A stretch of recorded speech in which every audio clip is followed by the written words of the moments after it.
হালদা নদীর কোল ঘেঁষে এই সুন্দর গ্রামটির নাম হচ্ছে মধ্যম মাদ্রাসা। অলিয়া উলিয়াদের স্মৃতিধন্য একটি গ্রাম। আমার আজকের ব্লগটি এই গ্রামের অনিন্দ্য সুন্দর আধ্যাত্মিক স্থান আকবর শাহ মসজিদ নিয়ে। চট্টগ্রামের হাটহাজারী উপজেলার ১৩ নং দক্ষিণ মাদ্রাসা ইউনিয়নের মাদ্রাসা নামক গ্রামেই এই মসজিদের অবস্থান। অলিকুল শিরোমণি হযরত আকবর শাহ রহমতুল্লাহ আলাইহির নামেই এই মসজিদটির নামকরণ করা হয়েছে। জনশ্রুতি আছে সুদূর ইয়েমেনের অধিবাসী ছিলেন হযরত আকবর শাহ রহমতুল্লাহ আলাইহি। তার স্মৃতিধন্য অনিন্দ্য স্থাপনা এই মসজিদটি। শুধু মসজিদই নয়, ওনার নামে এখানে গড়ে উঠেছে স্কুল, কলেজ, মাদ্রাসা, গণপাঠাগার, প্রাথমিক বিদ্যালয় এবং বহু স্বেচ্ছাসেবী সংগঠন। তবে সবকিছু ছাপিয়ে নজর কেড়েছে এই মসজিদটি। দেশের দূর দূরান্ত থেকে প্রতিনিয়তই মানুষ ছুটে আসেন এই মসজিদে নামাজ পড়তে অথবা এই মসজিদ দেখতে। চট্টগ্রামের অন্য যে কোনো মসজিদের চেয়ে এই মসজিদের নির্মাণশৈলী কোনো অংশে কম নজর কাড়া নয়। লাগোয়া পুকুর সুবিশাল এলাকা জুড়ে অবস্থান, যার পূর্ব পাশে আছে হালদা নদী, যার কারণে ধর্মীয় দৃষ্টিকোণ ছাড়াও এর অবস্থানগত গুরুত্ব এই মসজিদকে বানিয়েছে অনন্য।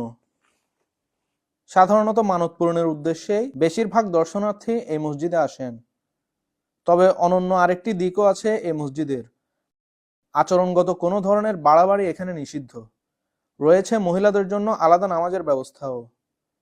প্রচলিত রয়েছে এই মসজিদে মানত পূরণ করে কোনো কিছু চাওয়া হলেই সেটি পূরণ হয়, এমনই বিশ্বাস কাজ করে এই মসজিদকে ঘিরে।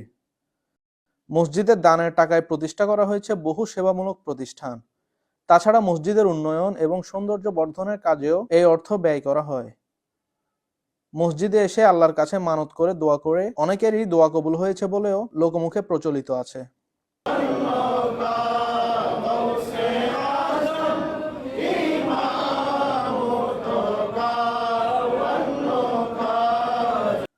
হযরত আকবর শাহর কবরের কোনো চিহ্ন এখানে দেখা যায় না, তবে বহু বুজুর্গ ব্যক্তির কবর রয়েছে এখানে। এই খেজুর গাছগুলি সরাসরি সৌদি আরব থেকে এখানে এনে লাগানো হয়েছে। এখানের এই মসজিদের পার্শ্ববর্তী কবরস্থানে মাটি পাওয়াকে এলাকাবাসী নিজেদের সৌভাগ্য মনে করে। এলাকাবাসীর কাছে এই মসজিদের একটি অসাম্প্রদায়িক গ্রুপও আছে। এটি মসজিদ হলেও সনাতনী এবং অন্যান্য ধর্মের লোকেরা এই মসজিদে এসে মানত করেন। ধর্ম বর্ণ নির্বিশেষে সবার কাছে এই মসজিদটি অত্যন্ত সম্মানের। চাইলে ঘুরে আসতে পারেন আপনিও।